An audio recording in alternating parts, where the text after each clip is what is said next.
weeks later, but good to point it out. We're going live. We're going live now. The problem is, let's see, we're gonna go live now, so we should be live on all the platforms. Okay. All right. Like and then 3, 2, except 1. for Facebook. Yeah, going now. My video starting. Okay. I'm gonna load your video. This should fix that problem with OBS. We should be across the board live now. Here. I'm just waiting to see it pop up. It's popped up. We're up on Facebook. There we go. Okay. So we are back.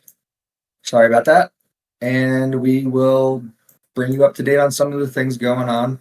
In the last couple of minutes, we just got a special warning, special weather statement here, 45-mile-an-hour winds. Also, pretty substantial rainfall down here. It's in south of Cincinnati area we've been highlighting for a little while. Doesn't look like anything in the way of rotation or anything like that, but heavy rain is possible. We still have this line of storms we're looking at in Kentucky, talking Jackson, Campton, Frenchburg, Stanton. Again, not severe warned, but they have special weather statements, 40-mile-an-hour winds and torrential downpours. We have this special weather statement over here. Bedford, the storm looks pretty nice. Looks like it might have hail in it, if not really strong rain coming down. Williams, Bedford, Mitchell, and still have our flood warnings all across southern Indiana. Now I want to look at some of the other alerts going on around the country because I noticed some interesting things here in Utah.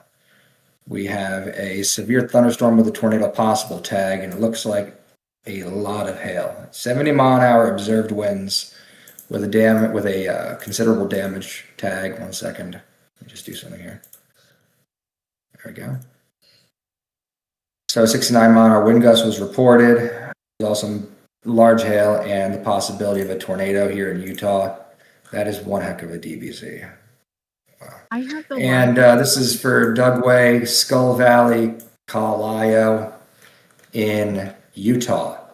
We'll look at the storm relative velocity on this. It's hard to see because it's the mountains, but yeah, that is a nice couplet there. Let me just do something real quick. 1 second. Yeah, issues right now. 1 second. Okay. Yeah, so it's not. It does look like it's tightening a bit here, the storm in Utah. So we're going to have to keep an eye on this storm. As, again, a tornado possible tag, large hail, a little bit of a couplet forming, and that is really, really large hail. Let's see some of the other severe thunderstorms while we are waiting for that. And we have a couple in Kansas. Let's just check Kansas. Okay, well, we'll go look at Kansas. Kansas is a couple. Salina, Kansas. Sorry, let me just get this set up.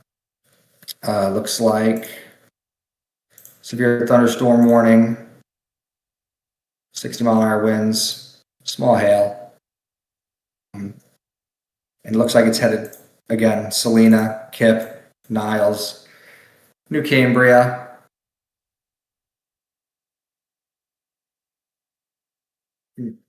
Minimal rotation. This is more just looks like just a regular thunderstorm at this point.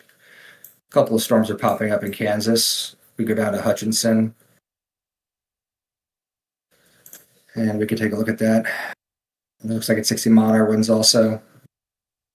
Some small hail. You can see some higher pink colors there showing possible hail core there in the middle. A lot of lightning, torrential downpours, and no tornado threat at this time.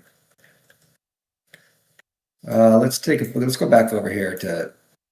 First, I want to look at this this severe thunderstorm warning in La Junta. Is that right? In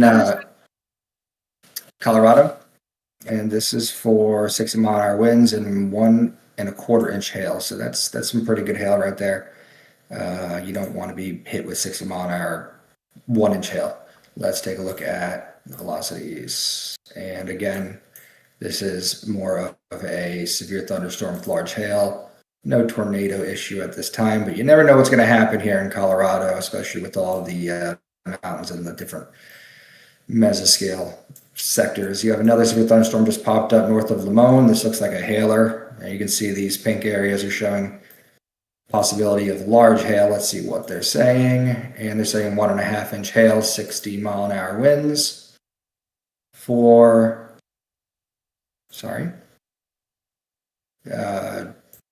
Genoa and, well, I don't know where else. I don't know what else is in there. But if you're in this area, northeast of Genoa, northwest of Ariba, be prepared for large hail. Looks like we've had some pretty strong wind gusts over in this area too. All right, let's go back over to our storm in Utah because that is quite interesting. It is now a destructive thunderstorm. Yes, a destructive thunderstorm warning now in Utah. So this is a pretty serious storm. We're looking at hail at the size of 2 inches. What is that, golf balls? It's at least golf ball. Maybe it's closer to baseball. I'm sorry, I don't know my diameters that well yet.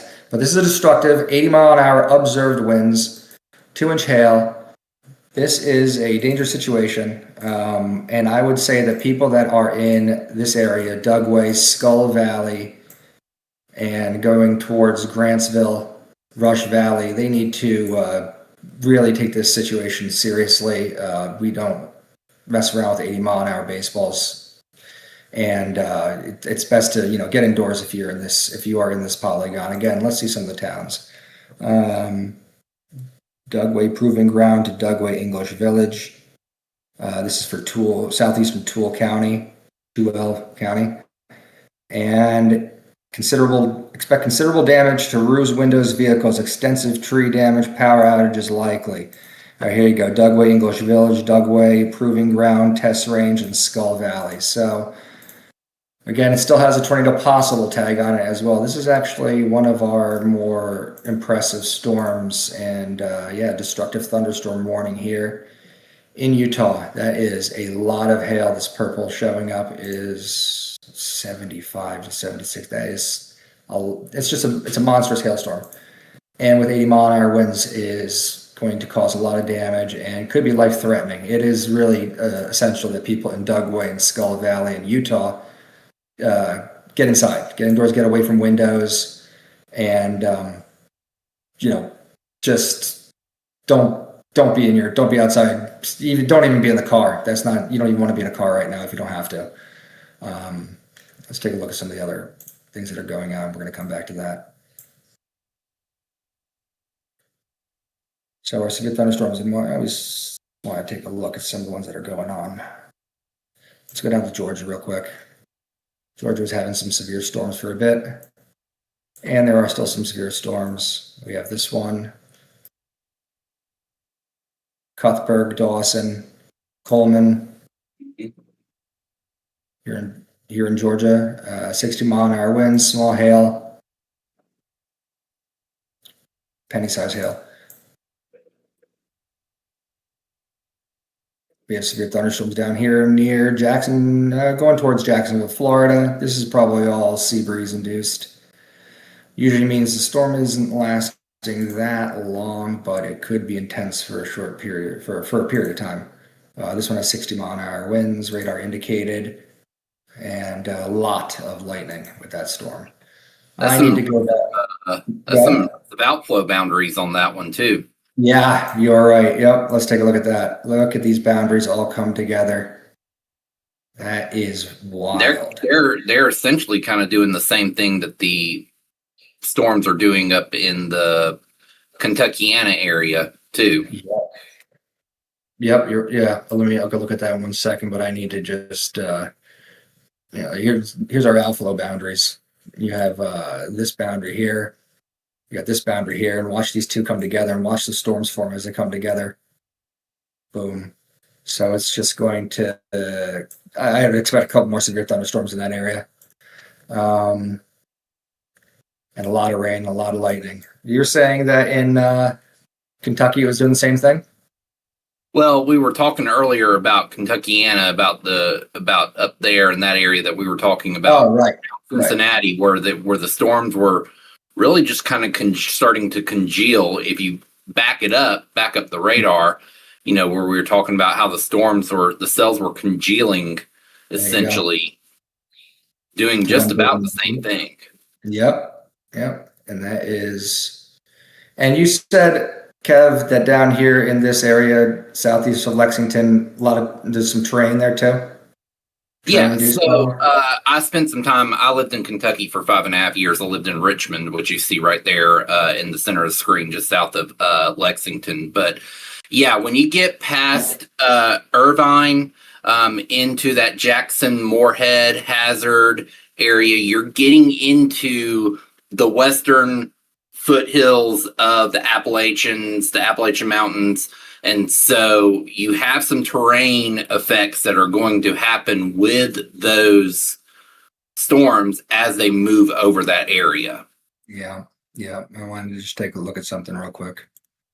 Yeah, this is a very unstable environment over here right now. I'm looking at 3,500 ml Cape. You're looking at 5,000 most unstable Cape in this area. So these storms are going to take off fast. 6,000 Cape.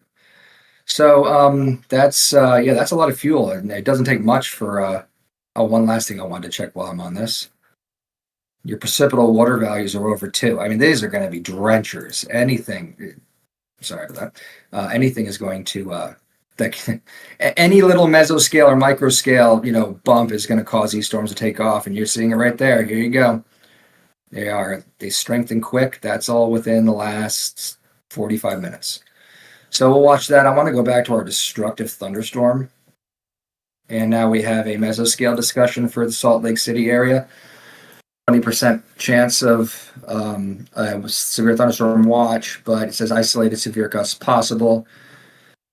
Numerous thunderstorms ongoing over parts of the eastern Great Basin and Intermountain West may pose a risk for isolated strong severe gusts this evening. Storm organization will be limited and a watch is unlikely. As of 23:10, I can't do the conversion right now, but I think that was 7:10 Eastern. Regional radar and visibility showed numerous thunderstorms ongoing with a plume of monsoon moisture over the eastern Great Basin. Over the last hour, a more robust cluster of storms has emerged across part of northwestern Utah. The environment downstream remains quite warm and moist with dew points in the 50s, which is high for Utah, and is supporting around 1,000 joules per kilogram of mixed layer Cape across northern and central Utah, which will be sufficient for strong updrafts. While the air mass is more moist than typical, with precipitable water values near or exceeding 1 inch, area sounding shows steep lapse rates in the lowest 1 to 2 kilometers with a temperature dew point spread of 30 degrees. This is more than sufficient to support strong downdrafts and severe gusts with ongoing convection, especially with the more clustered storms. Some hail will also be possible with the intermittent cores. And there have been reported gusts up to close to 60 miles an hour. And strong severe gusts will be possible into the evening. Storm organization is expected let's see, just one last thing. Additionally, convection will gradually move eastward into cooler air mass. So, this is our destructive thunderstorm. Still a destructive thunderstorm. Oops, sorry about that. It's already been an 80 mile an hour reported wind gust. Tag is still for 80 mile an hour winds and 2-inch hail. I think they took the tornado possible. No, it's still tornado possible. Which, if you take a look at the 12Z sounding from Salt Lake City, you can see some of that information there that they were talking about. And one thing to point out is that temperatures are not very warm there. You would kind of expect with severe thunderstorms, you kind of expect some warmer temperatures like in the 80s or so. But when you're talking about a climate like Salt Lake City, you're higher up in elevation. So you're talking about in that area, it doesn't take much. 12Z sounding had a temperature of 73 degrees with a dew point of 58. And so that just shows right there how terrain elevation plays a factor in weather. Yeah, no, that's 100% true. I mean, you can even see here the surface is at 1,289 meters. The surface, so that is That is way up there. This is, and yeah, again, it doesn't take much. You see a 50, 73 or 58. You think to yourself, sorry, one second. You think to yourself that that's nothing. Well, it's actually it's a lot different when it comes to the mountains. Let me just see one thing here, real quick. 1 second. Though it's interesting that on that sounding, it says no quality matches for significant hail. You are right. Yep. Which is That is interesting. That is interesting. Are there any 18Z soundings for that area? There are 18Z, not Salt Lake, but I know. I mean, that's nothing. So it's over here. Barely. Let me take a look at. Okay, let's go back here real quick. 1 second. Well, what was that one for up in northeast Nevada? Because that's still pretty close. Yeah, it's pretty saturated. Yeah. So that's low on the hill, obviously. Just a mess of a photograph, but not. I mean, the Cape is. It's got the updraft, but it doesn't. The winds are really wonky. That's just. Yeah. I don't know. I'm surprised by the hail. It must just be. Yeah. It's the mountains are just they're so difficult to forecast. So look, we are getting a little bit of a couplet here, and I don't know if there will see a tornado here, but we will have to watch because things can spin up really quick in this area. Well, it looks like it's heading straight for a little bit of a range there, a little bit of a mountain range there, isn't it? Yeah, sure is. Yep, Skull Valley. Right there to the east of Skull Valley. Yep. Mayor? Yeah. Hey, Anthony, there's some comments about the 92L out in the Atlantic, if you want to talk about that a little bit. Yeah, you know what, Kev, are you able to jump in there? Yeah, There's I can. a little bit of the Atlantic storms because I'm just going to jump off real quick. I'll be back in a little bit. Let me get myself set up here. My dogs are losing their minds. To bring some stuff in. Stop until you're all ready to go. Give me just a moment because I need to switch some things around here. Give me just a second. Oh, actually, see if I can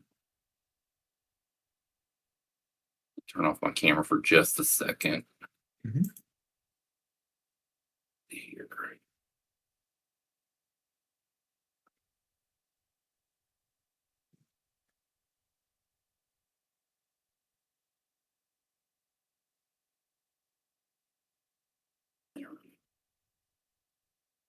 Okay, it's open.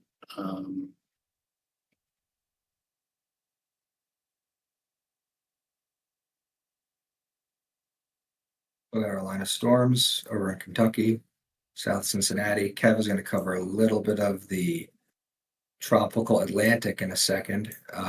Looks like there's some new information on our tropical waves and our possible storms down there. Still watching this though. This is our most interesting storm at the moment.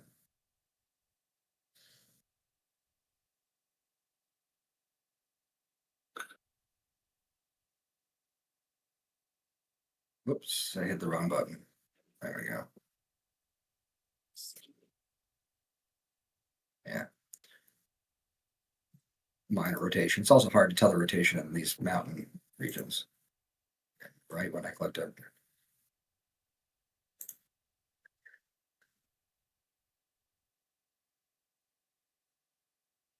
See what else is here.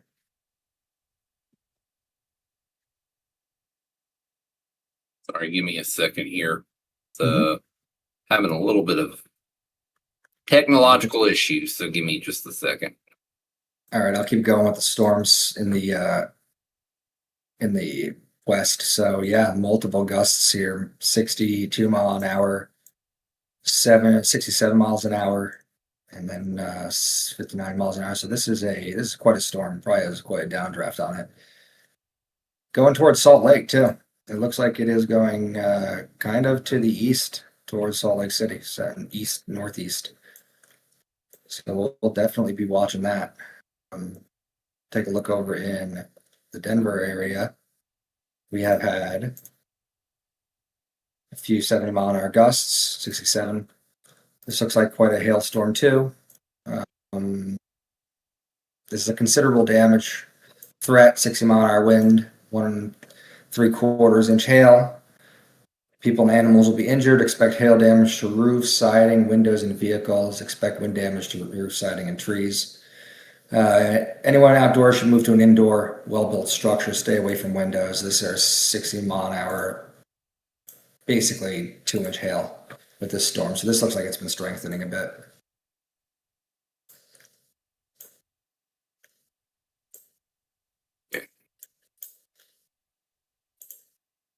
Okay, I'm ready now. Pardon me.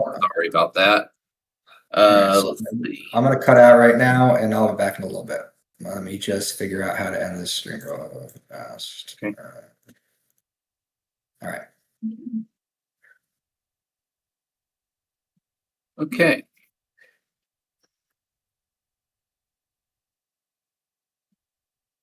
All right. So this is Tropical Storm Lala. I wanted to touch base on it real quick. So we have this is the storm out near Hawaii. Wanted to touch base on it. So I know we've talked a little bit about it, but you can see the track right now that's expected to take. It will be passing just to the south of the big island of Hilo. So not looking very impressive right now, but it will be strengthening as it gets closer to Hawaii. I believe there are some tropical storm, there are actually some tropical storm warnings or hurricane warnings, I believe, for that right now. I was looking to see if I could find where my alerts are. But let's jump over to Invest 92L. I know there's been a lot of interest about that. Invest 92L currently has essentially a 30-day or 30% chance in the 2 days to basically get its act together. A 50% chance over the next 7 days. So we are watching this tropical wave located, basically it's about several hundred miles southwest of the Cabo Verde Islands. Environmental conditions are forecast to be generally conducive, but this is actually a little bit down, I believe, from what they had before on this storm. Originally, I think there was a higher chance for this to get going. And let me switch to goes east on the satellite here so we can take a look at it. And let's see, takes a moment for this to load. But it is right now, obviously, not very impressive. Neither one of these are actually very impressive right now. This is also back here. This is actually Invest 94L.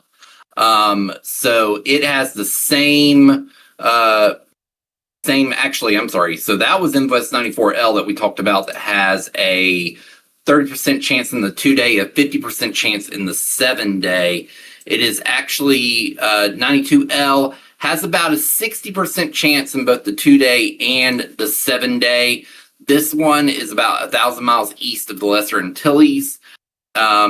In addition, recent satellite-derived wind data indicate that the system does not have a closed circulation, which we can obviously see on satellite. It's expected to move into a region of strong upper-level winds, which means it's going to get sheared apart, and dry air. So development chances are decreasing rather. We talked a little bit about how earlier this was actually had a higher chance of developing. Now it's starting to look maybe not so likely. So we could see that thing start to decrease the chances start to decrease as we go down. We can actually look at some spaghetti plots here. This is from the Google DeepMind. This is actually Google DeepMind right here, and as you can see, you can see that pretty much it gets out here to just beyond the Lesser Antilles, even on just one member. The rest of the members have really kind of scaled back as far as how far they want to take this storm. Earlier, there was some DeepMind models that wanted to take it kind of and curve. Some of the members wanted to curve it out into the Atlantic. But now these members have really scaled back on what they're expecting right now. If I can, let's see if I can look at something here. So if I pull this over, you can see this is from the large ensemble. This is from Google DeepMind, and you can see that in this max wind speeds are not expected to get very high. It stays very much well in tropical storm status for at least the next 2 days, if it even makes it to that. You can see really it's not even, if it has a chance to make to become a tropical storm, it would be closer into Friday afternoon, maybe into Friday evening before it even has a chance to even make it to that. And you can see the intensity levels are just right now, tropical depression 100%, a 15% chance of it becoming a tropical storm by the today at 2:00, a 4% chance of it becoming a tropical storm by 8:00 tonight, and then from there the chances just go down tremendously. So that's just one of the things that right now it seems to be really, really scaling itself back.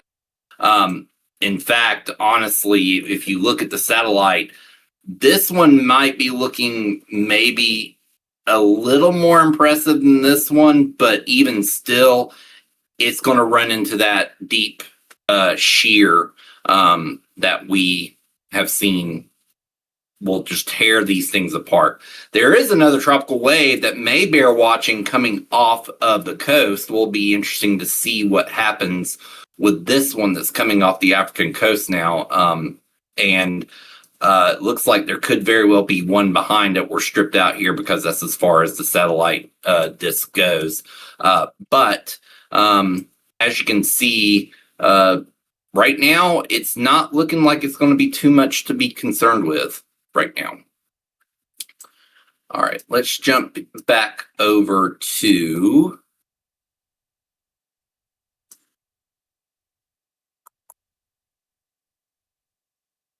our radars here.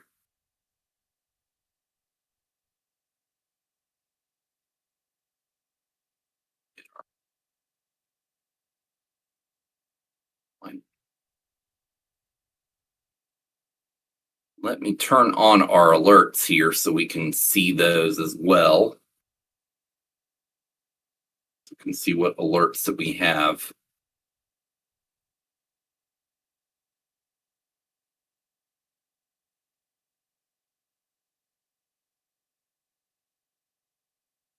All right, so we do actually now have, we do have a tornado warning, folks. We have a tornado warning for this storm now that we were talking about in Utah. Tornado warning in Utah right now. Let's take a look at the details on that. This is for a severe thunderstorm capable of producing a tornado near Skull Valley or 9 miles north of Dugway English Village, moving northeast at 50. So if you are in Skull Valley right now, it looks like you need to be taking cover. Tool Army Depot, you need to be taking cover as well. This will be in your area about 5:45 Mountain Daylight Time. Other locations impacted include Rush Valley. This is radar indicated. The hail is still impressive on this thing. 2-inch hail on this storm as well. And so let's jump over to storm relative velocity, and it looks like that couplet was there. It was right there, and then it kind of bailed a little bit. It kind of, it looks like it's kind of overtaken. But of course, also radar has a very difficult, interpreting radar in the mountains of Salt Lake City in Utah is very, very difficult because of the rugged terrain. It can do a lot of bending and refracting with the radar beams. So I would still definitely keep an eye on that and make sure to take cover as well. If you are in, once again, this is in, this will be affecting Tool Army Depot in about the next 3 minutes. And also Rush Valley, you might want to keep an eye on this as well. This is a radar indicated tornado. It looks like they have also extended. Let's see if we can move over to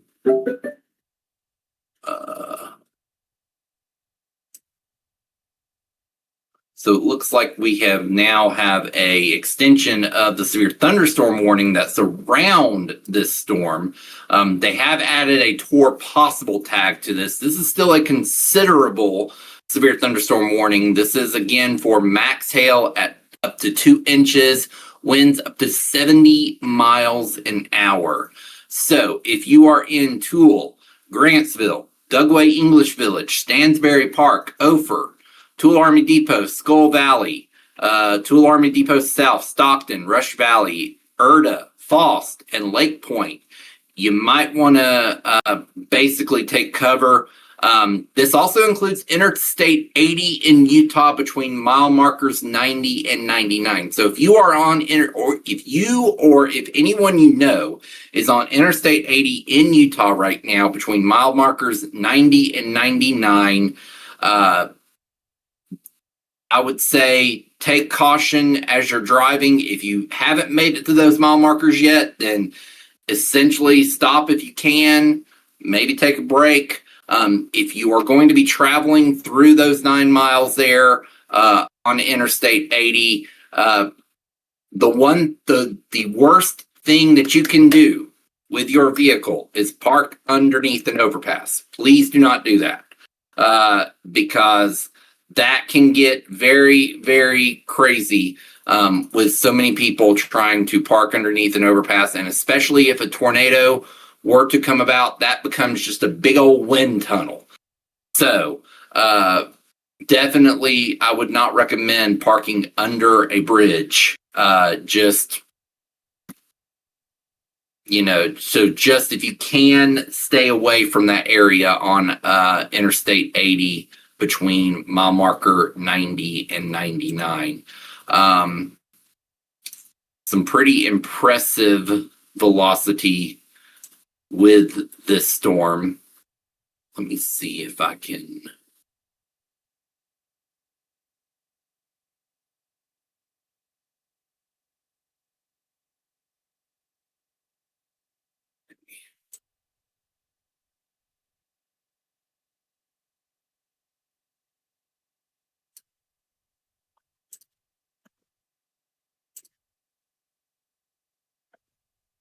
Let me turn off alerts for the moment real quick.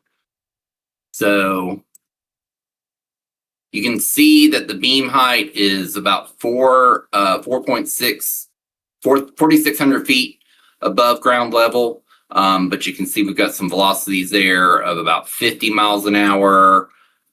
So roughly velocities at that level, we're seeing velocities about about 40 to 50 miles an hour. That is 4,600 to 5,000 feet above ground level. But some of those can definitely mix down as you see that. So we definitely want to keep an eye on that. Let's see.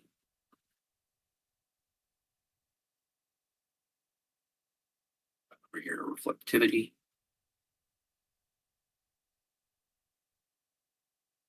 So we can see the storm as it continues to develop. I'm looking to see, not really seeing a hook, but I am starting to see a little bit of an inflow right here. So this might be something to watch right here. Let's jump over to velocity and take a look. Yeah. This looks like it could be trying to tighten up again. So if you are in the Vickery Mountain area, I'm just going to say this. Tornadoes can happen in mountainous areas. Mountainous areas don't necessarily stop tornadoes, folks. So just because you're in a mountainous area doesn't necessarily mean that you can't be affected by a tornado. So we want to keep an eye on that. This is continuing to move to the northeast.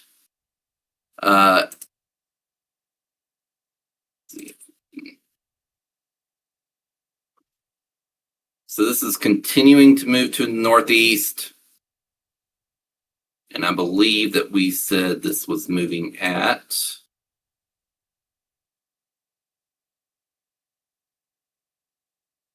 this is moving northeast at 50 miles an hour. So this storm is booking it. Let me pull up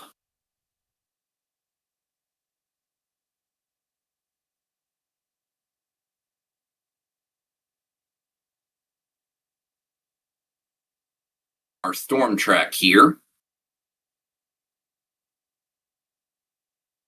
So we're looking at a storm track here. So we're looking at, let me close that. So storm track. So right now, Stockton, about 14 minutes.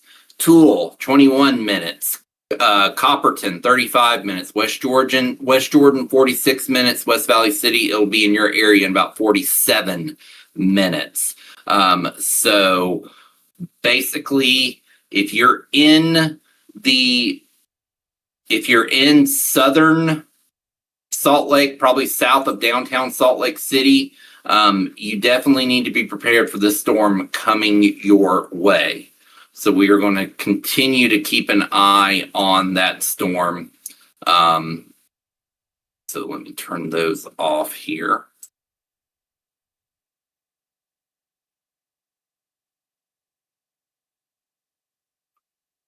Reset.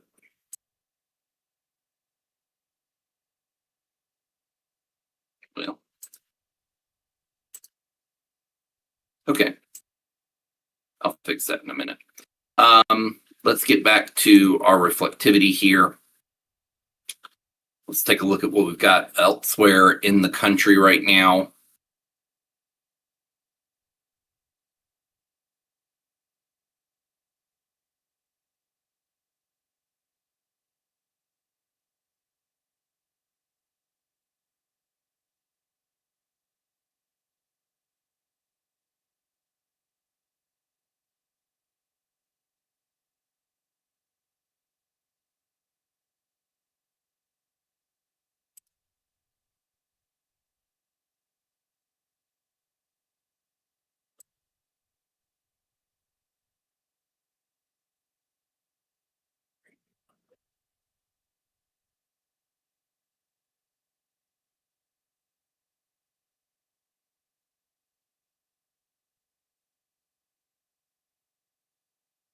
Sorry, I'm having a little bit of an issue here.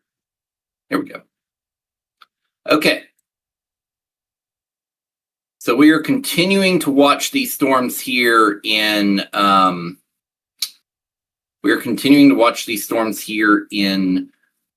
the Kentucky, basically in western Kentucky, eastern Kentucky right now. We do see that we do have some flash flood warnings right now that are out for some areas right now. We have a flash flood warning out. This is near Shelbyville in Kentucky.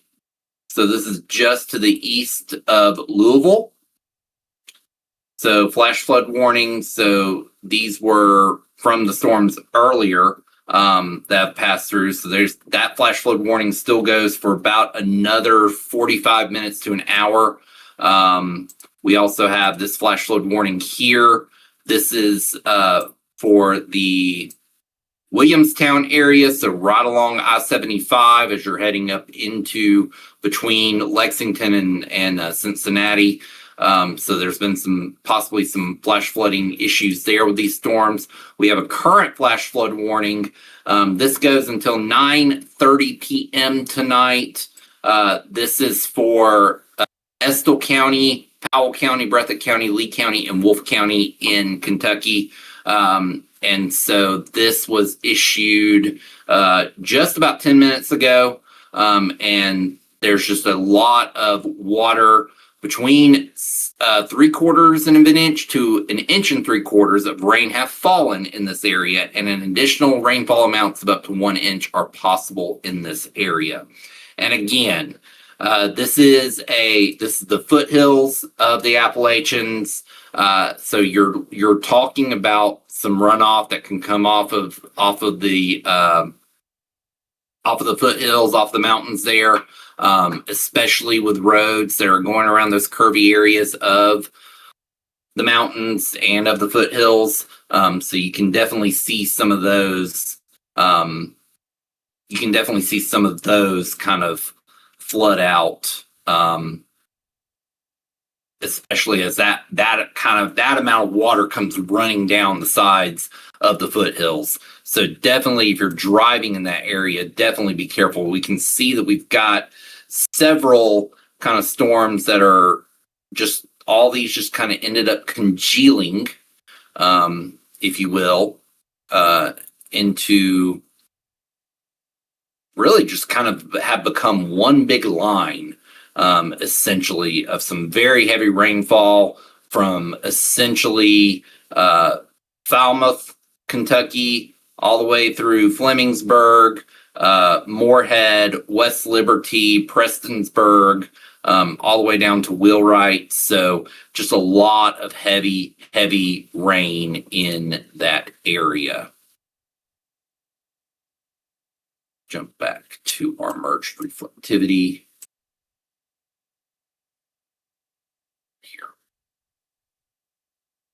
Let's take a look at what we have going on in some other areas. We had some flash flood warnings out for up in Tennessee that go until 9 o'clock Eastern tonight.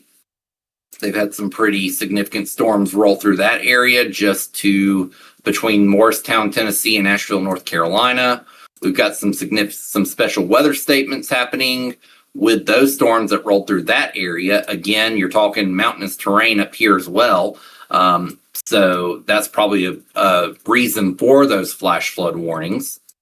We have a flash flood warning right now to the northwest of Charleston.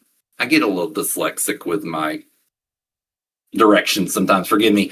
So this is a flash flood warning right now for just to the northwest of Charleston. We have very heavy rain has fallen in the last across Summers Corner area over the last 60 to 90 minutes. Home weather stations in the area show that 2.5 to 3.5 inches of rain have already fallen, and an additional 1 to 2 inches of rain could impact this area over the next hour. So this is for Dorchester County in southeastern South Carolina, and this goes until 10:30 p.m. Eastern. And that is a pretty significant cell that has passed through there. So, and as you can see, it's been a very slow mover. This radar motion that we're seeing right now is just over really the last hour. So it's really only moved. This little cell right here has only moved probably not even 15 to 20 miles over the last hour. So you can see why there is probably a flash flood warning for that area. Let's take a look at some other areas. Severe thunderstorm warning that we had earlier in Georgia, that has canceled now. We've got some storms down here in Florida as well. Some little pop-up storms. Now, one thing I want to mention, if you notice, let's take a back out. Let's back out the approach here, and let's back out and look at the entire country. We still have that tornado warning out for Salt Lake City, and they've actually continued that tornado warning. So we now have a new tornado warning out. Let's get that looked at here real quick. So we're going back to Utah. So the hail, the hail amount has come down with this storm. It's now at 3/4 of an inch. But this is a severe thunderstorm capable of producing a tornado. This was just issued 2 minutes ago, 7 miles southwest of the Tool Army Depot, or 11 miles south of Grantsville, moving east. So this has become a right mover. So this is now moving east at 50 miles an hour. So this storm will be near Tool and Tool Army Depot around 6 p.m. Mountain Time. Other locations impacted include Rush Valley, Stockton, and Erda. So let's take a look. The velocity again on this. Let me get to that radar site here. Let's take a look at the velocity here on this.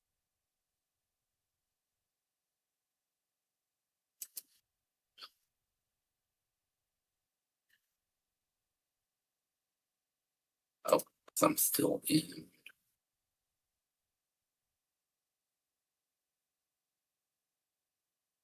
Give me here a second.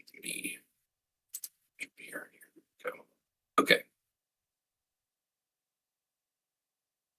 So, yeah, we do see, if you look right here, it kind of looks like it tried to tighten back up right here, just on the other side of Vickery Mountain. And it was still pretty tight right here. And it's starting to kind of look like maybe not as tight, maybe broadening out a little bit. So, but I would still recommend that if you can take this seriously. Again, this is now moving east. So let's pull that up here. So it's moving east. So, Stockton, this will be in your area in about 10 minutes. Saratoga Springs in about 44 minutes. Lehigh in about 49 minutes. American Fork in 53 minutes. And Highland in 54 minutes. So, we will continue to watch this. There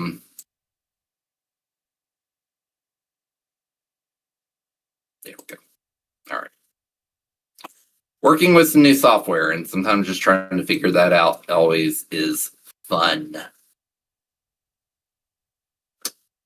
But again, we're still watching this storm right here. Let's take a look at reflectivity on this. Looks like this thing is kind of started to almost try to form a little bit of a bow echo here, which is kind of interesting. Almost like this is kind of trying to be more like a comma head kind of situation. So this could be a bookend vortice kind of situation here with this particular storm. Because if we take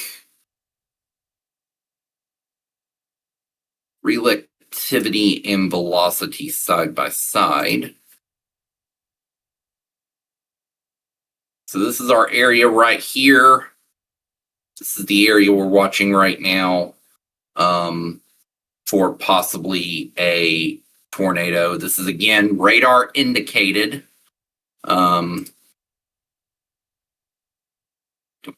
Those keep turning off. This is radar indicated. Again, this is a tornado warning in Utah. This is this is to the southwest of Salt Lake City. They've just added another block on top of this one.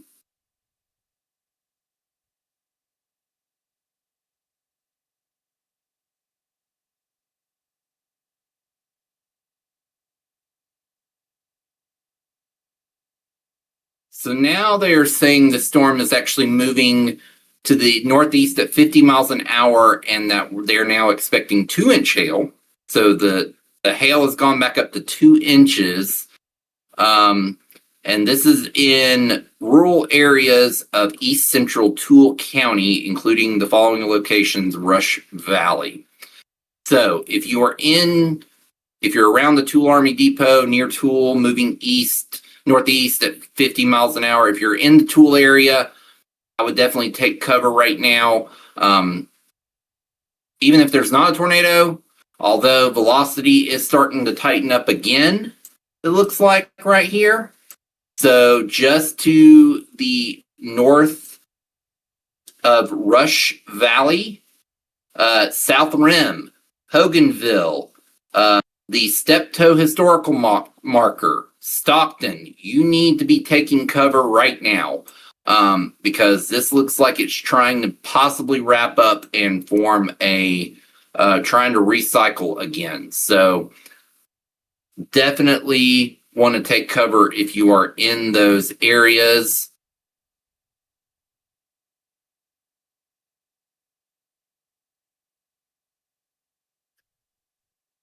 So we're going to keep an eye on this one right here. I think that is our main story right now. You can see we also have dotted flash flood warnings still throughout some in Nevada, southern Utah areas. We have a flash flood warning out just north of Odessa, near Denver. All these pinks that you see up here, that is actually fire weather issues that they're keeping an eye on here. But we'll come back to the tornado in just a second, but I did want to mention, if you've noticed, this is all due to a huge heat bubble that is sitting right on top of the southeast, or over the southern United States right now. And so it has been hot. It has been hot in those areas today. In fact, let me jump out to this here real quick just to show you real quick. It has been very, very hot in these areas.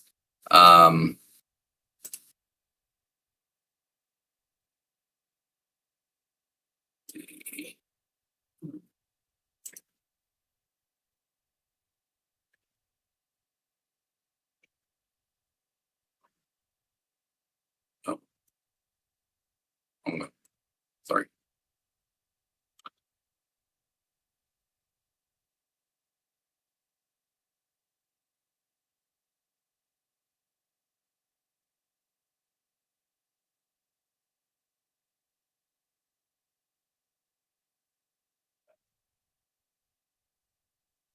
So it has been very, very hot today. 102 in Oklahoma City, 104 in Altus, 105 in Wichita Falls. It has been very, very hot in this area. 90 in Birmingham, 99 in Shreveport, 98 in Jackson, 100 in Odessa. This is all part of that wonderful heat bubble, and all these storms are pretty much riding along the edge of this heat bubble. That's what we call the ridge runners or the ridge riders.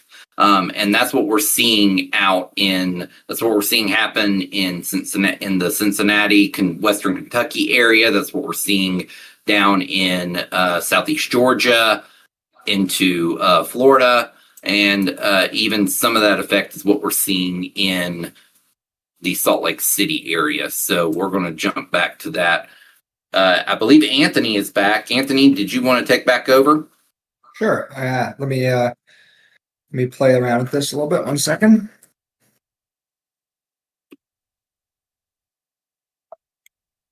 All right. Yeah, so it looks like when I left, we got a tornado warning, right? Let's see here. So, tornado warning. Yes, we did get a tornado warning. It is in Utah.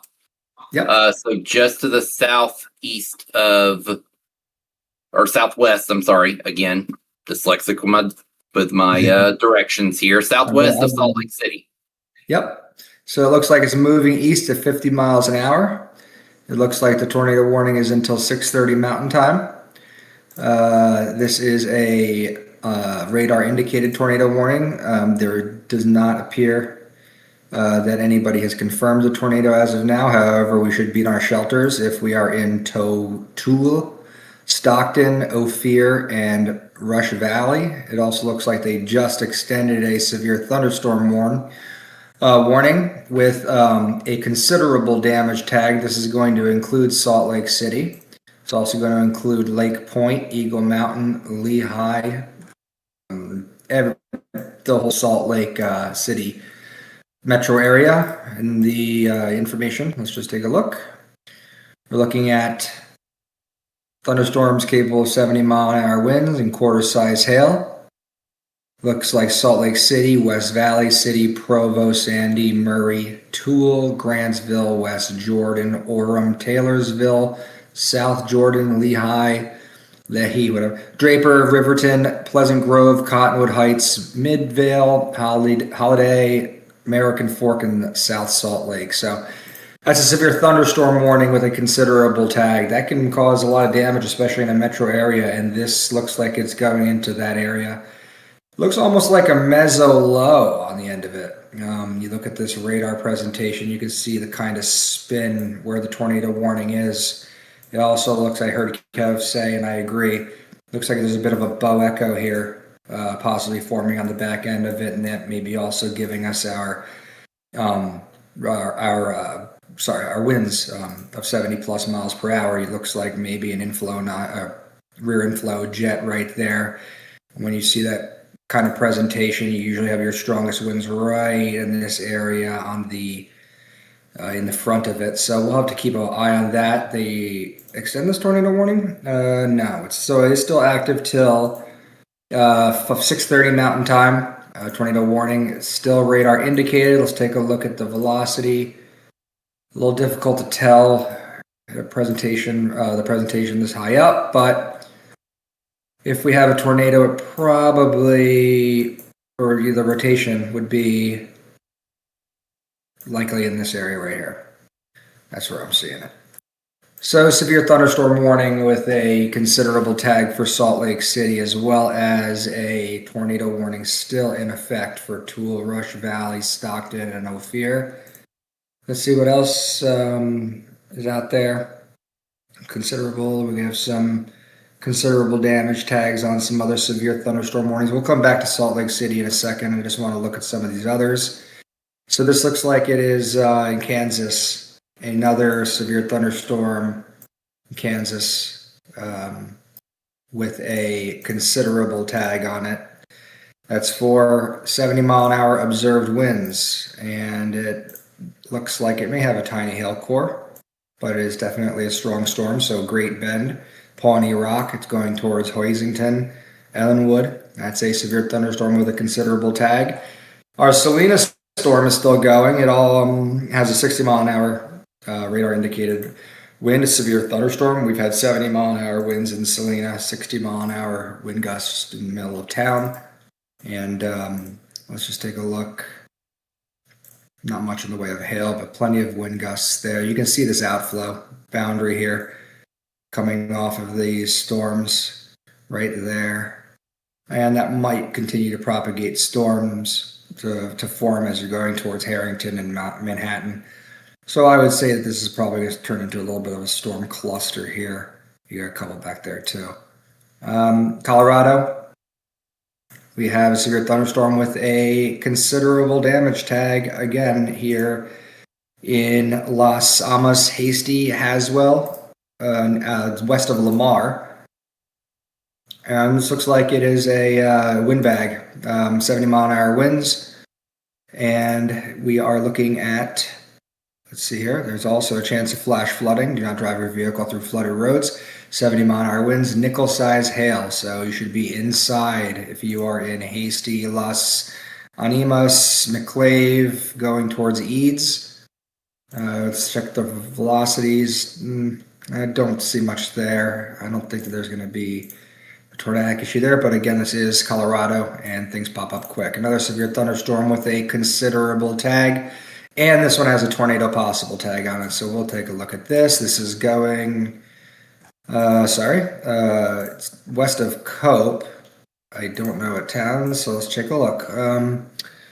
Southwestern, let's see here, mainly rural areas, north central Lincoln and southwestern Washington counties. So tornado can quickly develop from the storm, it says. We will take a look at the reflectivity on that, and it's possible if we have a tornado, it's going to be somewhere right in this area right there. We'll have to keep an eye on that. And let me just fix what I did. Okay, and let's check the nearest radar. Good. All right, so it's still a severe thunderstorm regardless of the tornado possible tag. It has 60-mile-an-hour winds and 2-inch hail. That's the main concern with this one, is the 2-inch hail. Let's go back to Salt Lake City, and our tornado warning is still there, but it is not extended yet. Let's take a look at where we are. And we still have this, what looks like a bookend vortex is what we call this. You have your line here, and then you have basically like a swirl, like when you put your hand through a pool. You can see the swirls on the end of it, and that's kind of what this is doing. It's going to give you a swirl on the end, and sometimes that can create a tornado. I'm not seeing much in the way of strong rotation yet, but these things can spin up quick. And yeah, this line is really, I mean, it's been amazing how fast. This thing was so small. Look at it back here, and then of course you have the terrain plus the really high precipitable water values, and this storm just clustered up real fast. You see right there. I think it's why I want to hit the mountain ranges, as Kev said earlier. So we still have a tornado warning here for Ophir till 8:30, and a severe thunderstorm warning for the Salt Lake City metro until 6 p.m. is that? Yes, 7 p.m. Mountain Time. Sorry about that. 7 p.m. Mountain Time. Considerable damage threat. 70-mile-an-hour winds expected, and no tornado possible tag. But I would still be aware that there could be a tornado warning in the area. Let's take a look. What else we've got going on? Let's go back over to Indiana real quick, because that's been our main concern. And here's our line of storms that's moved out of Indiana for now, because we back here have this line, and this is going to be what's going to be the issue tonight. So models are showing another round of rainstorms that are going to, and thunderstorms that are going to form up in the Illinois and Iowa area, and they're going to drop southeast into Indiana. And this has been an ongoing trend. So, you know, one storm moves out and the next one moves in. This storm system here looks fairly moderate. However, this area down here we have to keep an eye on. We have some, again, the terrain in this area is somewhat steep, and it can cause thunderstorms to to blossom quickly, but it also can cause flash flooding quickly when you have the runoff. And I think we have some flash flood warnings popping up here, flash flood warning here, flash flood warning down here. Yeah, so this is causing some flash flood warnings, especially in this between Jackson and Lexington. Let me just see one thing. Okay. All right. So the flash flood warnings are popping up between Lexington and Jackson because of these storms that just keep trading in the same area. You can see them as the time loop goes, and you can see the outflow boundary coming through. And this outflow boundary just causes more storms to pop up. We have another 50-mile-an-hour winds with this one, and a lot of rain coming down. So it's going to be a little bit of flood issue right there. We have to keep an eye on that, but we also have to keep an eye up here for this line that just formed recently. And it looks like this is going to be a line that's going to drop down into Indiana later today. I'm sorry, overnight tonight. I keep forgetting what time it is. We have flood warnings and flood watches for most of Indiana, and they're still under a level 3 out of 4 flash flood risk. So Indiana, you're not done. Actually, the worst of it probably will be tonight, unfortunately, and it looks like it's going to be between midnight and 6 or 7 a.m., and it is looking like it's going to be the same areas. I'll quickly give you a look at the model in 1 second. Let me just make sure everything is good here. Okay. Let's just take a quick look at the model, and we will show you what we're talking about for later today. So again, storm complex moves out, and here comes the new storm complex, and it is going to go over the same areas. This is 2 a.m., 4 a.m. Eastern, 5, 6 a.m. So this is going to be in the morning, overnight. I'm sorry, overnight in the morning, and possibly into tomorrow afternoon. So we're going to have to watch that, but that is definitely a concern, and a lot of flooding is possible in the Illinois and Iowa area as well. I believe they are under a level 3 flash flood threat tomorrow. So let's go back over to our Salt Lake storm. And again, we have our mesoscale convective vortex, we call this. It's a spinning on the end here. A little bit of spin there. We still have our tornado warning here. Looks like it's going to expire at 8:30, and we still have our severe thunderstorm warning with observed winds of 70 miles an hour. Let's go take a look at our storm in, I think it was down here in Colorado. 1 second, I just want to double check something. So we don't have I don't believe that we have the severe thunderstorm with the tornado possible tag on it anymore. But let me just confirm. Nah, okay, no tornado possible tag on these storms. So I think that that might have expired. Okay, let's go back. So this is the newest severe thunderstorm warning. The severe thunderstorm warning is for 60-mile-an-hour winds, 1.5-inch hail. This looks like it's going towards Hugo in Colorado. That just popped up. We have down here severe thunderstorm, 60-mile-an-hour wind, 1-inch hail for Hasty, McClave, Colorado.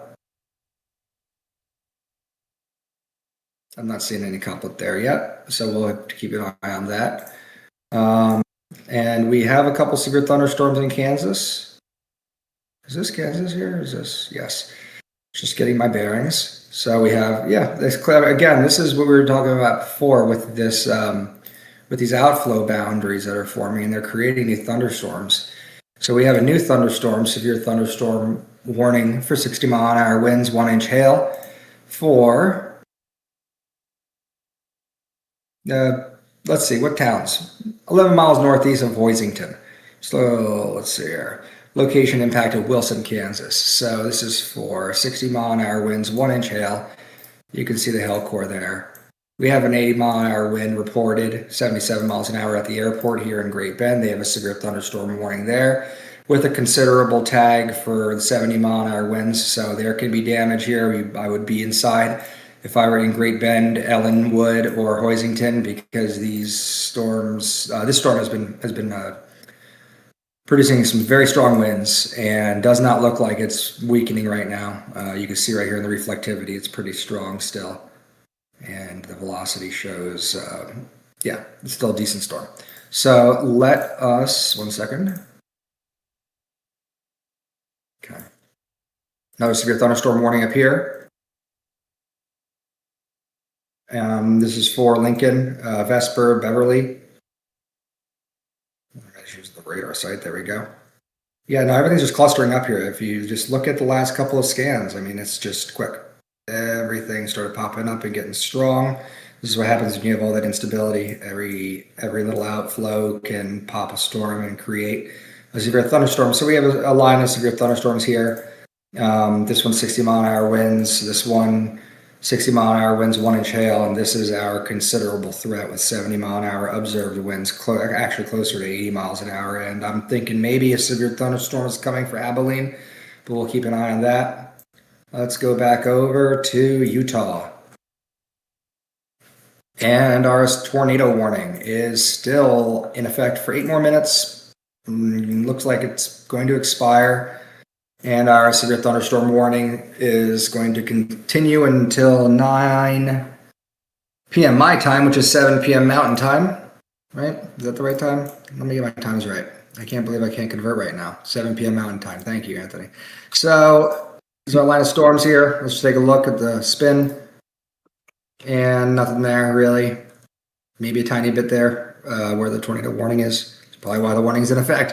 You never know what's going to happen with this terrain. The terrain can pop up a tornado really fast. You have all these different valleys and areas that can spin something up really quick. So we're going to continue to come back to Salt Lake, especially since that's one of the larger cities out here with a severe thunderstorm warning and with a considerable damage tag of 70 mile an hour observed winds, some wind reports of 80 miles an hour. That's a large area. So I would be getting indoors or telling people to get indoors, away from windows and away from ball fields or anything like that, because this is a ugly storm. This is going to be an ugly storm coming through Salt Lake City. We also just got a flash flood warning, it looks like, for the area that I can't click right now. But flash flood warning docked in an Ophir, same area as the tornado warning in Salt Lake. Take a look. Yeah, we're starting to see. Go ahead. I was just going to say, we're starting to see a little bit of kind of the effect of the daytime heating, because we're starting to see a lot of those storms that were down in Florida and Georgia, that they are dissipating because we're pretty much at sunset time there. Obviously, we're getting to the peak heating of the day as we get into the plains and into the Rockies.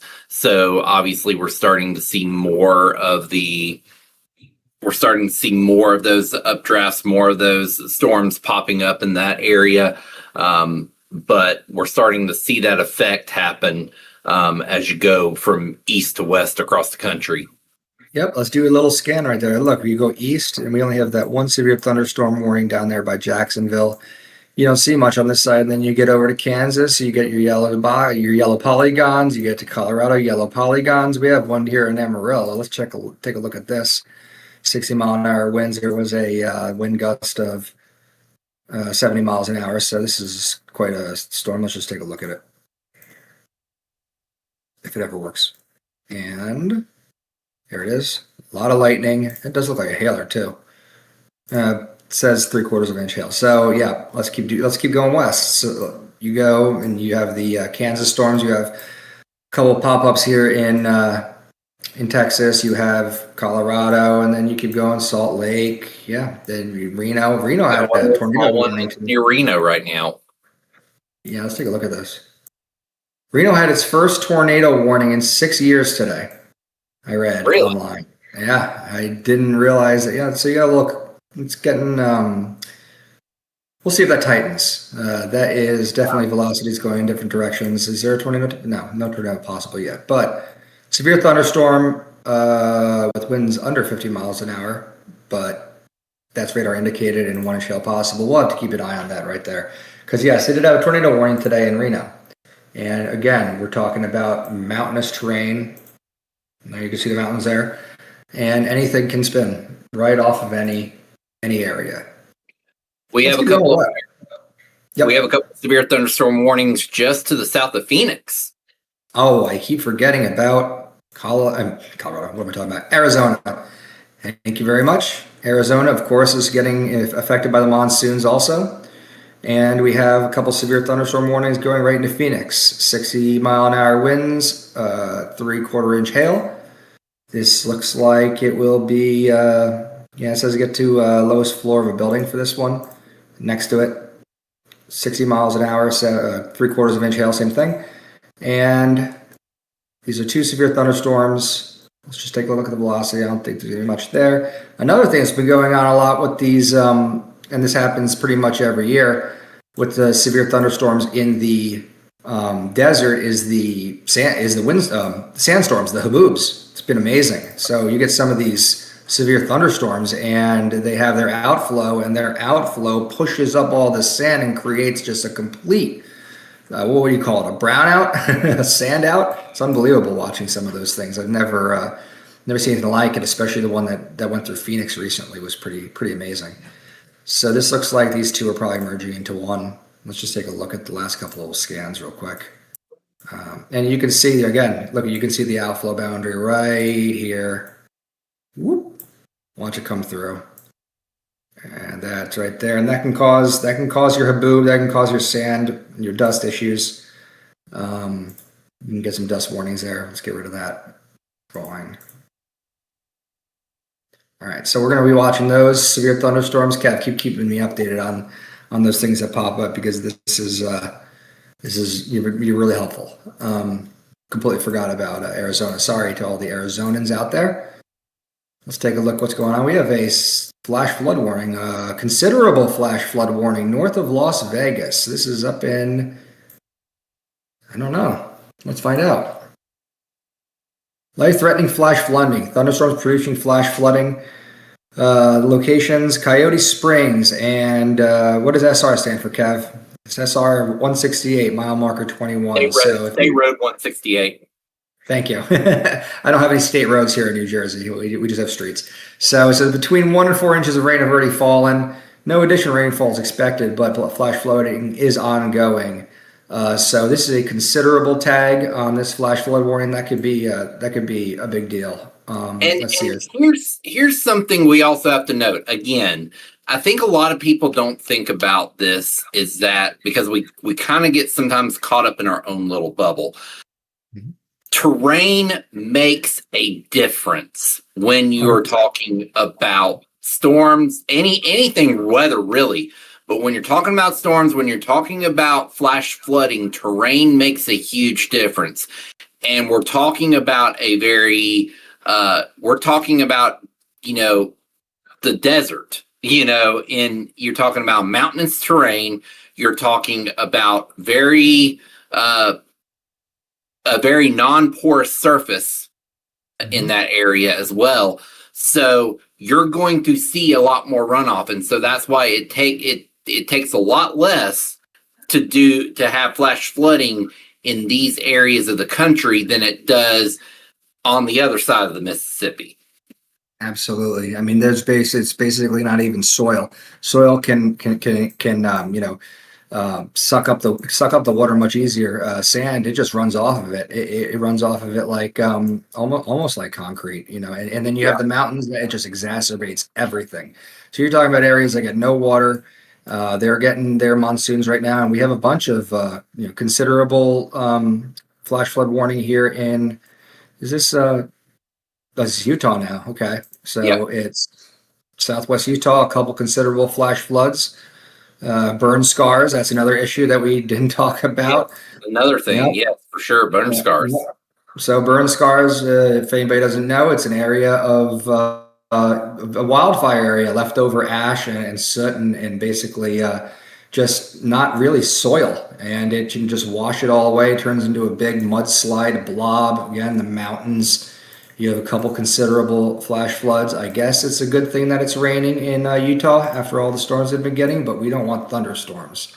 No, you don't want thunderstorms. So, hey, Anthony. Yep. We have a severe thunderstorm warning in southeastern Canada. Whoa. Up here? Yes. What's going on here, guys? Oh, we have a nice line of storms here. We have a severe thunderstorm warning in southeastern Canada. At 9:08, a line of thunderstorms from Cedar Dunes Provincial Park to Shediac, then to Butternut Valley. These severe thunderstorms are moving east at 40 kilometers an hour. That's about 47 to 50 miles an hour. Strong wind gusts up to quarter-size hail, heavy rain. We have impacts Butternut Valley, Maple Hills, Shediac, Moncton, and Fundy Albert. Heavy rain may cause flash flooding and significantly reduce visibility. Take immediate cover if a thunderstorm approaches. So we do have a nice line of storms up here going towards, would you call this Nova Scotia? I don't even know what area this is. But I do know it's Canada. So if you're in Moncton, Summerside, this is a line of storm that's going to come through. So we're going to have to keep an eye on that. I know Canada, Kev, you might know more than me. They started issuing warnings now, more localized warnings. Is that correct? Yeah. So they're catching up to the times. But this is actually the first time they've really been experimenting, which actually that polygon is actually drawn incorrectly. And this may be just because it's actually it's not because Environment Canada draw it incorrectly. It's probably because Weatherfront hasn't kind of figured out how to manage the software, because you're talking about having to draw a severe thunderstorm warning over water, because Moncton, as you can see, is not technically showing up in the polygon. But this is something new. Environment Canada is now issuing polygon-based warnings versus what they were doing, which was what the U.S. did many years ago, and it was, I guess in their case, territorial based warnings. Yeah, I remember seeing those tornado warnings covering like 1,000 square miles, and Yes. So they are getting with the times, which is great. I wonder if they need a forecaster up there in Canada. I can run up there and help them out. But it is good to see Canada getting with the times. We can start doing some forecast for Canada. Metric conversion. Oh yeah, that's going to be an issue. Yeah, got to get my conversions right.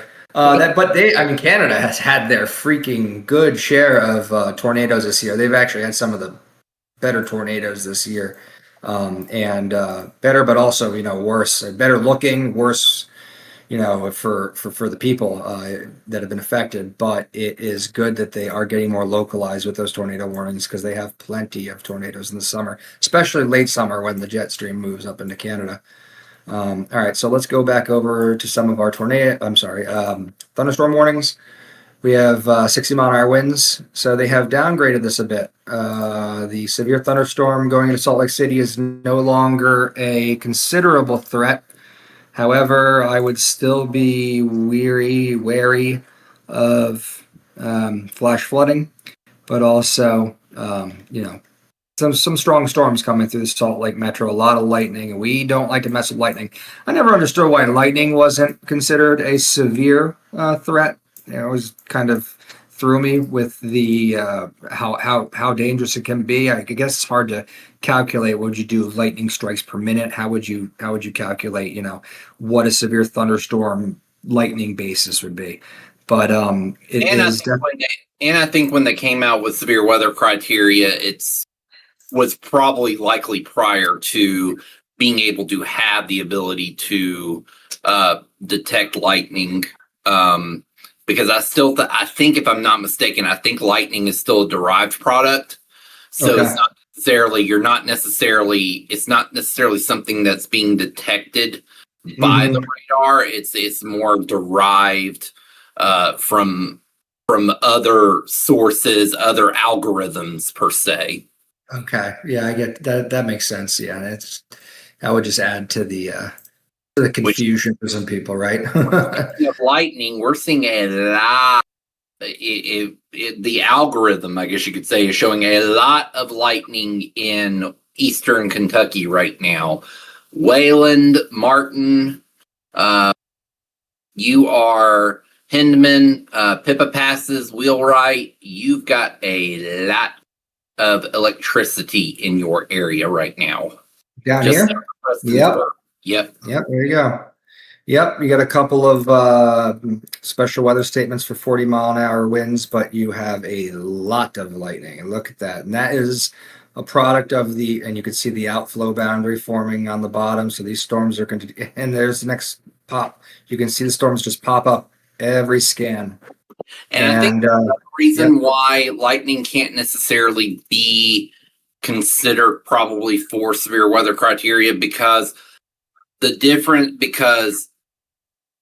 lightning is going to be a lot more. You're going to have a lot more lightning in the summer than you would in a fall or a winter or a spring system. Great point. The heat, the humidity, we basically stay in an unstable atmosphere pretty much all summer because of the heat and humidity, pretty much all across the country. And so versus when you have in fall and spring, you have more of those swings of no instability versus there's always seems, in the summertime, there's always that little bit of instability. And it just kind of goes higher. And that's where you end up with those, brighter, hotter lightning flashes. Yeah, no, now that I think about it, you would have about 4,000 severe thunderstorm warnings a day if they were warned for lightning. Maybe you could do like a lightning warning or something. I don't know. Exactly. But again, like we said, it's every single storm, especially down by you. We have had some unbelievable lightning storms this year, and unfortunately, a lot of people just don't take it seriously. You can also have lightning striking 50 miles outside of a storm. I want to see if I can get an example of that in any of these storms. You can see lightning strikes outside the storms. There was a lightning strike 50 miles away from a storm in Florida, and you don't need to be, in the storm to get the lightning. So it is definitely. So we've been getting a lot of it in New Jersey. Some people unfortunately have lost their lives on golf courses. I mean, it's tough, and but it is definitely it's a severe event, but can also be in a sub-severe storm. You just have to be, you have to stay weather aware as much as possible. Yeah, lightning can strike up to 8 to 10 miles outside of a storm. Now, once you're outside of that 8 to 10 mile range, well, then guess what? You've just got a beautiful light show. And let me just go ahead and can I put a little bit of a old wives' tale / myth to rest for a second? There is no such thing. There is no such thing as heat lightning. Okay. Now tell us. Such thing as heat lightning. The reason why you're seeing there is still a thunderstorm when you're seeing lightning. The difference is in the summertime, these cloud tops, these storms can go up to 50, 60,000 feet up in the atmosphere, and you can see it from 100 miles away. And so if you have the right view, so it can be, so even though you're seeing lightning far off, that is not heat lightning. There is a storm there. If you go to the radar and look about 50, 60, 70, 100 miles away from you in that direction, you will find a storm on top of that area. But you are seeing it, you're seeing the lightning outside of that. There you go. I believed in heat lightning until about 1 year ago. I was an advocate. I wasn't, a conspiracy theorist or anything, but I said, oh man, look, the heat lightning's here. Nope. No such thing as heat lightning. That is an old wives' tale that has been debunked plenty of times, and it will be debunked all forever because it's not a thing. A couple things I just wanted to point out. We are having a lot of flash flood warnings popping up here in the southeast of Lexington, Kentucky. We actually have some reports here. It looks like numerous creeks and streams overflowing out of their banks within the city of Stanton. Multiple places of standing and flowing water on roadways caused by swamped drainage systems. They are having some severe, considerable severe bad flash flooding here in Kentucky with these storms that have been just training over this area since about 6 p.m. Eastern. Sure, it's 6 o'clock. You can see 7, 8. And we have 3. Yep. And we have a new flash flood warning for that exact area where the storms are right now. That goes until 11:30 p.m. tonight. Yep. And I'm gonna assume that as these storms continue to follow this outflow and produce new storms, we're gonna have more flash flood warnings for this area of Kentucky, because this is and then you go down a little further south, you can see there's already some near Knoxville, Tennessee. Yeah, no, this is an extremely unstable environment. You have just such high precipitable water values, and it will monsoon rain. It will drop 2 inches of rain in an hour. Let's just take a look at some of the rainfall rates real quick over here. In the last 3 hours, let's just, okay, so these ones just started recently, so I can't look at those yet. But over here where the flooding is going on, in the last 3 hours, we are talking about 2.5, 3 inches, an inch an hour at least, 3.5 inches radar estimated rainfall, and it looks like there are roadways covered in Stanton, Kentucky. So we are going to keep watching it. Mountainous terrain. If you've ever been in the Appalachian Mountains, if you've ever been in the Great Smoky Mountains, you've been on those roads that take you down the curve, and you see, you might see a little bit of it might have rained earlier in the day, and then you're driving past, and you might see a little trickle coming down the side of the road, as coming down from the hills along the side of the road as you're driving along. But this kind of rain will have a torrent of rain coming down the side of those hills onto those roads. So you have to be careful. If you are in right now, these storms are approaching Pikeville, approaching Hazard. So if you're in far eastern Kentucky, going down into the tip of Virginia, north of Bristol, then you definitely want to keep an eye on these storms. Yeah, that's the long range right there. I'm thinking, yep, definitely need to do that. It's funny. It's like a tale of two areas, right? Over here, it's too much water, and you have all your flash flood warnings. Over here, they never get water and rain, and they have their own flash flood warnings. Completely different reasons, but both the same issue. Too much water in too short of a time period, and you are getting flash flood warnings all over the place. Considerable flash flooding in Arizona. We're starting to see the beginning stages of what could be the system that is going to affect that same area in Indiana and Ohio and northern Kentucky later this evening, between Rockford, Illinois, and Maquoketa, Iowa. Yep. Starting to see some of those storms are starting to kind of pick up in intensity now. Yeah, they Nothing are. severe yet, but there seems to be a lot of lightning starting to flash with them.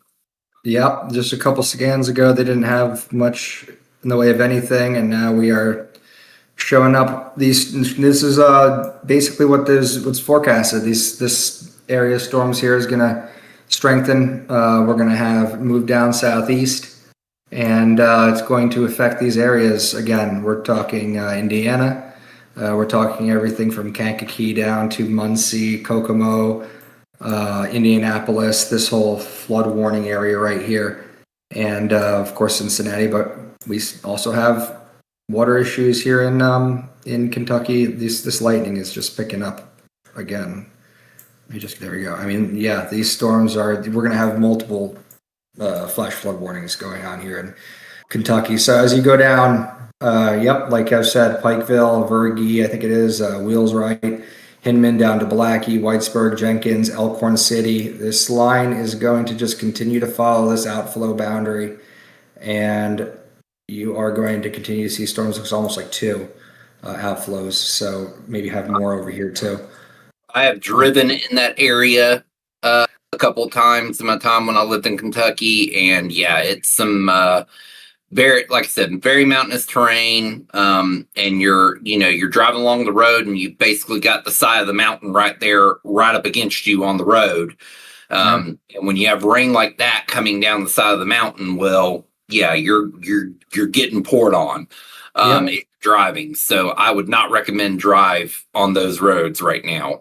No, I would not either. Terrain comes right down. I've seen that over here in what do you call it? The Adirondacks, the Appalachians. You can just see it. It turns into like a waterfall down into the streets, down to the roads, highways, and everything. Especially if you're up against a mountain. So yeah, we're gonna have to watch this. It doesn't have to be a severe thunderstorm. We just talked about this. You have plenty of lightning and plenty of rain, but it doesn't have to be severe to be a threat, and that is our main threat tonight, is going to be flash flooding. Just want to take a look at some. Go ahead. We have a severe thunderstorm warning for the Jacksonville area down in Florida, and next to it, a special marine warning for the coast right there as well. We're going to get a water spout. Let's see if reflectivity, anything. We'll see when it gets off the land. But yep, severe thunderstorm warning, 60-mile-an-hour winds in Jacksonville, towards Jacksonville Beach. Hold on 1 second. I just have to check something real quick.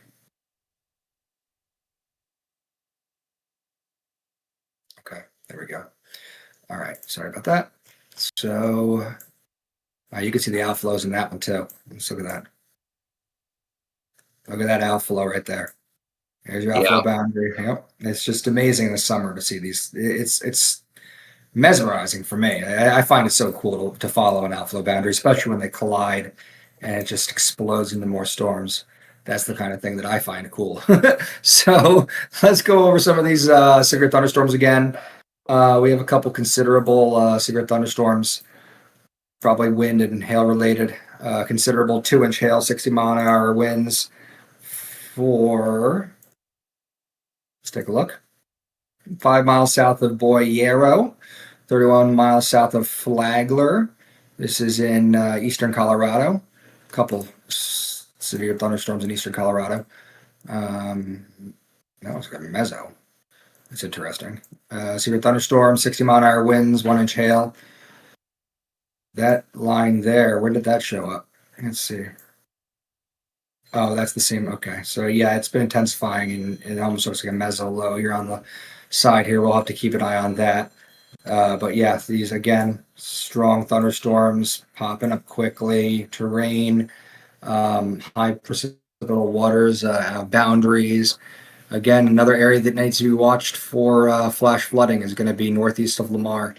You have burn scars and everything up there. Let's just take a look. I want to make sure I didn't miss any severe thunderstorm northeast of Lamone, and I just want to go back to Salt Lake, see how that's going.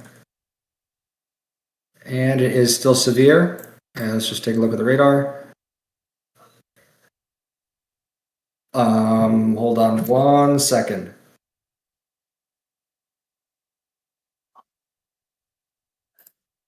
Okay, sorry, I'm working on a couple of these ones. Okay, 60-mile-an-hour winds, severe thunderstorm, possibly some flash flooding going on there. We'll see. You got flash flood.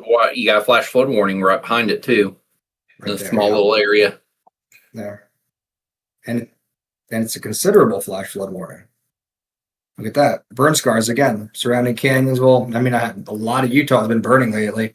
Rainfall doesn't take much. There you go. 0.5 to 0.75 has fallen. 0.25 to 0.75 more possible. And that is, we're talking about an inch of rain. And there's a life-threatening flash flooding. That is the difference between these areas. When you have an area. What was that? Look at those wind reports. Yeah, that's multiple. 76, 82. I mean, this was one heck of a storm when it came through.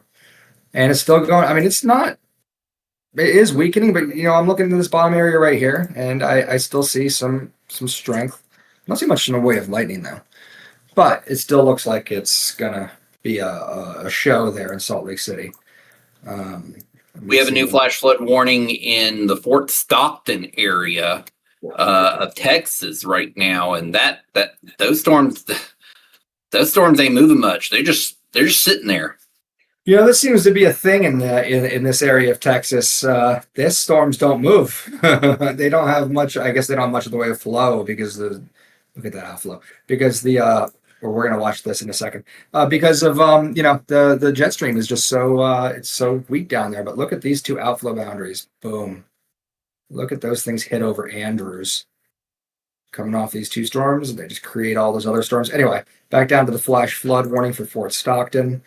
It's in effect until 11:30. This storm looks like it has just been sitting there. Look at that. Yep. Just stationary. Tons of lightning. It's got a little bit of 55-mile-an-hour winds, some hail's possible. I can see strong DBZ values. That's possibly hail. That's about as close to a severe thunderstorm as you can get without being a severe thunderstorm. Might need to send our chaser Zach that lives down that way out there. Yeah. Oh, yeah, exactly. Yeah. they've had another NewsNation spotlight there. Yeah, Zach and our NewsNation. He's our NewsNation correspondent now. Let's take a look over here again in Louisiana. What am I talking about? I saw Louisville and I thought Louisiana. Let's look over here at Kentucky. All right, here we go. All right, so we have plenty of flash flood warnings. What did you say? I was just going to say, switch the radar for that one. Switch it to Jackson. Jackson's closer. There you go. There we go. Yep. So it's just following the outflow boundary and continuing to just drop tons of rain. I just want to make sure we don't have any severe thunderstorm, tornado possible tags. It doesn't look like we have any of those. We still have few. Oh, we do have a tornado possible tag on this one. That one's that's going to be expiring. It looks like it's moving on to this one. Well, let's just take a look at it. 1 second. It's the Colorado. Yeah, but did I say the wrong state again? I don't even know if I said the state. Oh, okay. I'm having issues with my geography. I'm not seeing anything there yet. It does look like this one was the tornado possible, and now this has moved over. Still considerable damage throughout 2-inch hail. And you can see that on the reflectivity with that hail core. But they dropped the tornado possible tag on that one. That is one heck of a curly Q right there. Let's see. Oh, wow. Yeah, look at that. That's a mezzo right there. A mezzo and a half. I'm sure that was at one point it was tornado possibly tagged. What were you going to ask? I was going to say, take a look at those storms that are over Salina, Kansas. Oh yeah, it's interesting to watch them and just see how literally as they play, like when you get to like Abilene, it's just like a wall. It hits a wall and they just die. That's really interesting. Look at that. Look at that. Nothing. And they're strong storms too. I mean, look at this, and then it just collapses. Let's draw our wall. Okay, let's watch. Force field. There's your force field. That's interesting. I wonder what that's about. Looks like the force field that's been around my house for the last 2 weeks. It's been for me for the last 20 years. And I finally found out it's because of the Pocono Mountains and the downsloping. I don't know if do they have downsloping over here? I don't think in Kansas they're going to have that issue. But yeah, that's the topography will do those crazy things to the storms. Let me just see one thing here. Hold on 1 second.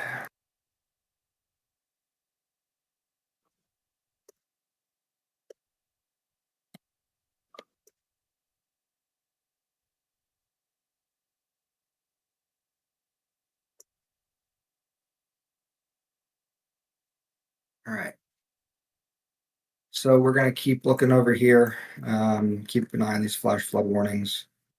Got some new special weather statements north of there too. Oh, I don't have those on, do I? No, you did. It's right there. What am I North missing? of Pikeville. Those are new. Oh, I'm sorry. Yeah. There you go. Special weather statement. Okay. I was looking for a mesoscale discussion. 40-mile-an-hour winds, no hail, but it does look like we're talking about, plenty of rain and downdraft winds, downburst winds. We have a couple more up here, 40-mile-an-hour winds, possibly very small hail. And then right next to that, same thing. So again, this complex is just going to keep moving south and probably going to keep adding flash flood warnings. I don't know if any of these are considerable yet. It doesn't look like it. No, but that could change very quickly. Let's look at the storms up here by Chicago that might be coming down. They're going to probably be our next round overnight tonight. And yeah, no, they're moving. They are moving to the southeast. What is that? I said they're building. Yeah, they are building and getting plenty of. Yeah, there you go. Look, they're starting to come into Indiana. I didn't see these ones, but these look more stratiform. Yeah, Chicago is getting round and after round. Some of those videos from that derecho and the winds of 90 miles an hour. I think they had 99-mile-an-hour wind gust in Gary, Indiana. It's just stronger than any hurricane we're going to see this year. That's for sure. That was insane. All right, let's see what's going on over here. Severe thunderstorm warning going to expire. This one is still considerable with 2-inch hail for the area near Kit Carson, northwest. You have this line. I'm concerned about this line a little bit just because of the burn scars and the terrain and just the strength of these storms. I'm surprised actually there's no flash flood warnings in that area yet. So we'll have to keep an eye on that. There's a flash flood warning in the Denver area. Yeah, I was going to say there's that one. It's expiring in 2 minutes, but they've had their hail today in Denver. And let's just see one thing here. Back to good old Salt Lake. Good thunderstorm, 60-mile-an-hour winds, and they are getting it now. So Salt Lake, it definitely looks like you dodged a bit of a bullet when it came to some of this. It looks like it definitely lost some of its strength. You still got some strong signs showing up here south of Lehigh, I think that is, and some lightning and torrential rain in the West Jordan Harriman area. But this is not as bad as it was before, so that's good. Let's take a look. Let me just take a look at some of the alerts. What is this? Okay, let's look at Kansas again real quick. New severe thunderstorm warning. And that is for 60-mile-an-hour winds and 1-inch hail. And you can just see it go down the line. You can see the line of storms just... Here's your first severe thunderstorm warning, then your second, and then your third. And there's your outflow boundary again. And the two came together. Boom, severe thunderstorm warning. Yep. Pretty cool. Well, and if you switch back to the MRMS and zoom out, you basically can see, like I was talking about earlier, these are literally riding along a heat bubble that is over Texas, over eastern Texas, Oklahoma, Arkansas, Louisiana, Mississippi, southern Missouri, western Tennessee. It's just a huge heat bubble. Our friend Doppler Dean, who's also one of our forecasters, is out in Hot Springs, Arkansas, and I'm pretty sure Hot Springs is probably a little hotter than it normally is today. Boiling Springs. Boiling Springs today. One thing I'm going to have to do is get the updated version of this app because I can't look at. I don't think I can look at real-time mesoscale analysis on this. Observations. I guess no, only certain things. So yeah, here's there your- you are. here's your RTMA. temperatures. Okay. This is right now. It's 100 degrees in Oklahoma City. Yep. Goodness. And there was your highs for today. Wow, 101, 103. And then down here you have 70. It's just 104. This is just yeah, I'm glad. What did we have today? 84. That felt hot for me. That was too much for me. I'm not a heat guy. I haven't the paid version of this yet, but if you go to model, Yep. and go to just use the HRRR, go to surface, Yep. and click on 2 meter wind chill heat index. Oh, here we go. So if you back that up, 108 was the heat index in Memphis today. My gracious. 112 in St. Louis. No, thank you. 110 in Kansas City. No way. But also, hey, scroll that back for a second. See, look over to the east or to the west of Wichita. Look at those spots right there from where the storms popped up.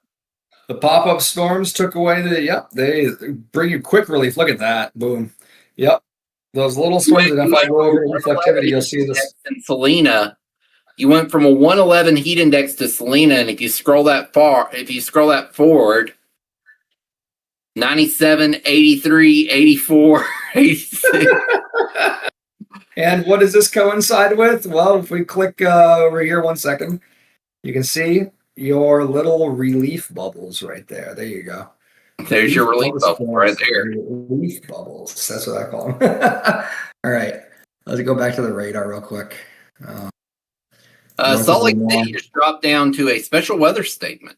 But I do see a little area of rotation was north of Benjamin Storm, rotating slowly, but very definitive. Visibility is low, ground winds are high. Let's see what our reflectivity looks like. That was here. 3 minutes ago. Oh, was it really? My bad. No, you're right. That's 3 minutes, but I'm saying that was 3 minutes ago. Oh, 3 minutes ago. I thought you said 30. Yeah. Let's see. Hold on. So they dropped to a spot. Oh, yeah. No, let's see. All right. Let's see what it looked like 3 minutes ago. Maybe. I mean, I'm not going to say no. They have plenty of land spouts here. Look at the terrain. I mean, but also, and that's the other thing to keep in mind. That's what I was talking about earlier when I was doing just solo. That you're talking about a radar beam that is probably at that point 5,500, 6,000 feet up in the air. So exactly. I don't know how much that helps you. Yeah. Yep. That's definitely true. I completely forgot about that, especially out there in the West. I don't envy those meteorologists that have to put those warnings out. All right. Let's see one thing. Yeah, I did see that new severe thunderstorm warning block that popped up. That you were just on a little bit ago. We also have a big, humongous special weather statement. Over near Reno. Reno? Let's see. Yeah, that's a big block. I'm sorry. Let me see. Oh, there we go. Okay. The mesoscale has got. Is this what I'm looking at? Oh, I'm looking at the wrong spot. Reno. Sorry. 1 sec. I'll get my. There we go. Oh, yeah. Look at that. Let's see what the radar looks like there. I think it's just really for a lot of rain there. Yeah. 50-mile-an-hour winds. The 50 miles an hour and hail. Yeah, continue to move. Okay, yep. So we again may see some flash flood warnings in this area. So let's touch on the tropics again real quick, and I think we might. I have to leave pretty soon here. I don't know if Kev, you want to take over. But what's that? I said I do as well. Okay, so let's just take a look real quick. Again, we want to cover our tropics. We have tropical storm Lala Right now it has 45 mile an hour winds, 45 knot winds, 52 miles an hour. It's likely going to be a Category 1 hurricane, or it may be a Category 1 hurricane by 2 p.m. on, what day is that, Saturday? Yeah, and then it's going to pass possibly south of the Hawaiian Islands. Again, we talked about this before. This is called a cone of uncertainty because it's an uncertain track. This is the most likely track. It could track over Hawaii. It could track further south of Hawaii, but Hawaii is going to get plenty of rain and plenty of wind. Let me quickly pull something up, and we will look at some more of the information regarding Lala. Arrival time of winds. It looks like Friday night around 8 p.m. But between Friday night and Saturday morning, which is also coinciding when it's supposed to intensify to a hurricane, that is also the time the winds will start to affect the Big Island. The wind speed probabilities, it looks like there's at least a 70% chance of tropical storm winds into the Big Island, and rainfall potential. We're talking isolated 25 inches of rain up in mountains that are over 6,000 feet tall. So that is just going to be landslide and mudslide on just, I can't imagine. Right? You're talking about ash. You're talking about, just not, sand, just irregular terrain. So there's going to be some catastrophic flooding. The surge, still 1 to 3 feet is the expectation. And I know I'm missing something when it comes to the cone we need to know. I guess, okay, 8 a.m. Saturday. I think that was, the wave heights. I don't have that information right now, but I did read earlier that they were talking about waves of over 20 feet on the Big Island. So that it definitely needs to be watched. Here's what it looks like right now. You can see it's strengthening. I believe that this is our center over here. And yeah, it's blowing up. This is going a little slow, but you can see it blowing up, starting to consolidate. You can see the winds, the upper level winds are starting to go clockwise, which is showing more strengthening of the storm. And we're going to have to keep an eye on that tomorrow. The last thing I wanted to show was over here in the Eastern Atlantic or Southern Atlantic. We have 2 areas here. Tropical disturbance 2 has a 50% chance of tropical development in the next 7 days. And this one's dying. Disturbance 1, I forget what they called this one. Whatever they called it, AL92 is dying. It's hitting too much shear. It's hitting too much. They've dropped that since I was talking about it. You were talking, what is that? They've dropped that. They've dropped the probability since I was talking about it. I'm going to say this is gone tomorrow morning. That's my thought. They were talking about how this one that they're going to drop is actually clearing some of the air out for this one and leaving a path of less Saharan dust. I haven't looked at the Saharan dust maps, but I think that may be a possibility of, that why they like this area behind it a little more. I think this was our dust eater, and this is going to go, through the area possibly without any dust. What happened to Cristobal? It's gone. Cristobal lasted how many hours? 3? Something like that. Yeah. I don't know what this is. This looks like a new disturbance. We'll have to watch that later.